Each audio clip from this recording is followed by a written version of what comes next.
नमस्कार मित्रांनो. आर-टी यांचे डॉक्युमेंट व्हेरिफिकेशन जे काही आहेत तर 11 फेब्रुवारी 2026 पासून स्टार्ट होतात. जे विद्यार्थी भरपूर दिवसापासून वाट बघत होते की आर-टीचं डॉक्युमेंट व्हेरिफिकेशन असेल किंवा बार-टीचं डॉक्युमेंट व्हेरिफिकेशन असेल तर ते कधीपासून स्टार्ट होणार आहे.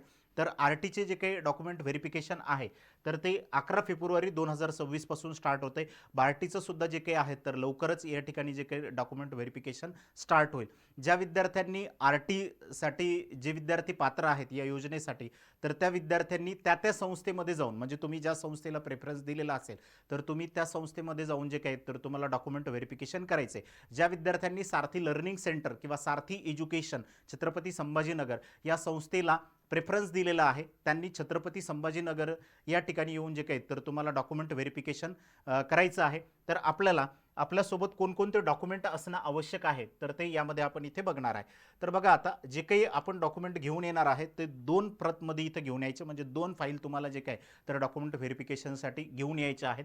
मग त्याच्यामध्ये आपल्याला जे काही डॉक्युमेंट आणायचे तर ते अशा पद्धतीचे आहेत की कास्ट सर्टिफिकेट आपल्याकडे असणं आवश्यक आहे.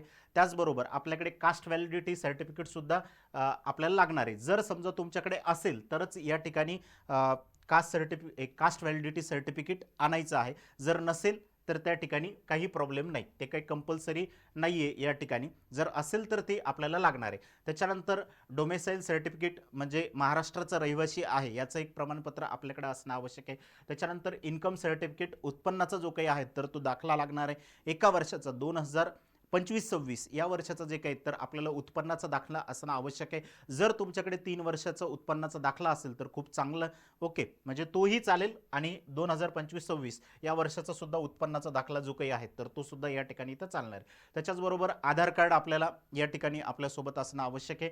त्याची एक प्रिंटसुद्धा आपल्याला जे काही तर इथं लागणार आहे. त्याच्यानंतर बँक पासबुक जे काही तर तेही आपल्याला या ठिकाणी पाहिजे. आता बँक पासबुक म्हटल्याच्या नंतर याच्याबद्दल जे काही तर नंतर विद्यार्थ्यांचे ज्या वेळेस स्टायफंड जमा होतात त्यावेळेस नंतर प्रॉब्लेम होतात. तर त्यासाठी विद्यार्थ्यांनी जी कोणती गव्हर्नमेंटची म्हणजे की पब्लिक सेक्टर बँक आहे या पब्लिक सेक्टर बँकेमधलंच अकाउंट या ठिकाणी इथं देणं आवश्यक आहे. जेणेकरून तुमचे जे काही स्टायफंड आहेत ते जमा होता वेळेस कुठलाही प्रॉब्लेम येत नाही. जे विद्यार्थी इंडियन पोस्ट पेमेंट बँकेचं अकाउंट देत असतील त्या विद्यार्थ्यांनी जे काही तर ते अकाउंट देऊ नका, कारण की त्या अकाउंटमध्ये पैसे ट्रान्सफर होण्यासाठी खूप प्रॉब्लेम येतात.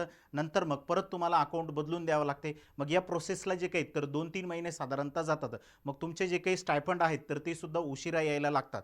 ओके, तर त्याच्यामुळं जे विद्यार्थी पब्लिक सेक्टरमध्ये बँक आहेत तर त्याचेच बँक पासबुक द्या या ठिकाणी, म्हणजे लवकरात लवकर जे काही तर तुमचे पैसे जे काही तर या ठिकाणी इथं जमा होतील. महाराष्ट्र ग्रामीण बँकेचं अकाउंट चालेल का? तर हो, महाराष्ट्र ग्रामीण बँकेचं अकाउंट जे काय तर या ठिकाणी इथं चालते. शक्यतोवर एस-बी-आयचं अकाउंट जर असेल तर खूप चांगलं, कारण की सेम डेला तुमचे जे काही अमाऊंट आहे स्टायफंड जे काही तर ते जमा होतात. म्हणजे ज्या दिवशी तिकडून नेफ्ट करण्यात आलेले त्या दिवशी जे काही तर तुमचे पैसे इथं जमा होतात. बाकीचे जर असतील तर त्यांना 2 दिवस जे काय तर इथे लागतात.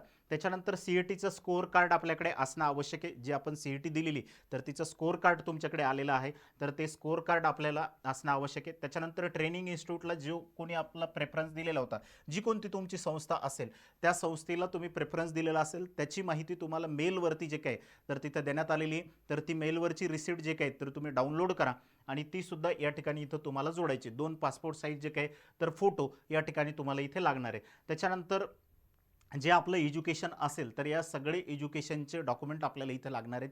म्हणजे 10वी-12वीचं बोर्ड सर्टिफिकेट आणि मार्कशीट असंही लागेल, ज्याला काही लोक सनद म्हणतात तर ती सनदसुद्धा लागेल. 10वीची-12वीची आणि ग्रॅज्युएशनचं जे काही आहे तर ते सुद्धा सर्टिफिकेट आपल्याकडे या ठिकाणी इथं असणं आवश्यक आहे.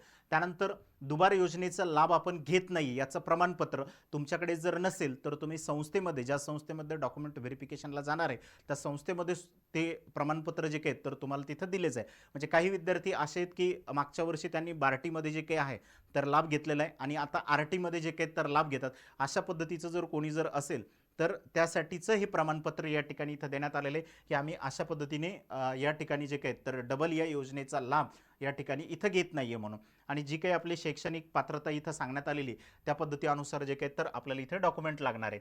तर या ठिकाणी जे काही आहेत तर आपल्याला मिलिटरी भरती जर असेल तर तिथे 10वी पासचे डॉक्युमेंट देणं आपल्याला आवश्यक आहे. जे काही वरती डॉक्युमेंट सांगितलेले ते सर्व आणि त्याच्याबरोबर जी काही आपली शैक्षणिक पात्रता आहे तर त्यानुसार इथे लागणार आहे. आपल्याकडे सारथी लर्निंग सेंटरमध्ये जे काही आहेत तर IBPS साठीचे जे विद्यार्थी येतात किंवा SSC साठीचे जे विद्यार्थी येणार आहेत किंवा राज्यसेवा असेल किंवा त्याचबरोबर ग्रुप बी आणि ग्रुप सी असेल तर त्या विद्यार्थ्यांसाठी पदवीचे जे काही सर्टिफिकेट आहे किंवा पदवी पास असल्याचं प्रमाणपत्र जे काय तर आपल्याकडे असणं या ठिकाणी आवश्यक आहे. त्यासोबत सोबत 10वीचे मार्कशीट आणि बोर्ड सर्टिफिकेट, 12वीचे मार्कशीट आणि बोर्ड सर्टिफिकेट हे दोन्ही सुद्धा आपल्याला या ठिकाणी इथे लागणार आहेत. ओके, तर तुम्ही जे काही ज्या संस्थेला प्रेफरन्स दिलेला असेल त्या संस्थेबरोबर कॉन्टॅक्ट करू शकता. 11 तारखेपासून जे काही तर तुमचं डॉक्युमेंट व्हेरिफिकेशन चालू होणार आहे. ओके, 11 तारखेपासून कोणाला काही अडचण असेल तर तुम्ही त्या संस्थेला संपर्क करा. त्या संस्थेमध्ये तुम्हाला सांगण्यात येईल की 2-3 दिवस पुढे जरी तुम्ही आल्यानंतर तरीसुद्धा त्या ठिकाणी तिथे चालणार आहे. जर तुम्ही सारथी लर्निंग सेंटर छत्रपती संभाजीनगर या ठिकाणी येतात तर आपला जो काही ॲड्रेस आहे तो क्रांती चौकच्या बाजूला म्हणजे की क्रांती चौकपासून पैठण गेटकडे जो काही रोड जातो त्या रोडवरती मूनलाईट हॉटेल आहे, त्याच्यासमोर सारथी लर्निंग सेंटर किंवा सारथी एज्युकेशन आहे. तुम्ही त्या ठिकाणी यायचं आहे. तिथंच तुमचं जे काही तर डॉक्युमेंट व्हेरिफिकेशन होणार आहे. हे सगळे जे काही डॉक्युमेंट सांगितलेले आहेत आत्तापर्यंत तर ते 2 प्रतीमध्ये त्याच्या 2 फाईल जे काही तर आपल्याला घेऊन यायच्या आणि तुम्ही हे जे काही नंबर तुम्हाला या ठिकाणी इथं देण्यात आलेले या नंबरवरती कॉन्टॅक्ट या ठिकाणी इथं करू शकता. हा नंबर जो काही तर 86 94 94 50 50 असा आहे. तर या दोन्ही नंबरवरती आणि वरच्या नंबरवरती तुम्हाला जर समजा काही डॉक्युमेंट संदर्भात प्रॉब्लेम असेल तर या वरच्या नंबरवरती जे काही तर तुम्ही कॉन्टॅक्ट करू शकता. तर भेटूया आपण 11 तारखेला डॉक्युमेंट व्हेरिफिकेशनच्या वेळेस. थँक्यू.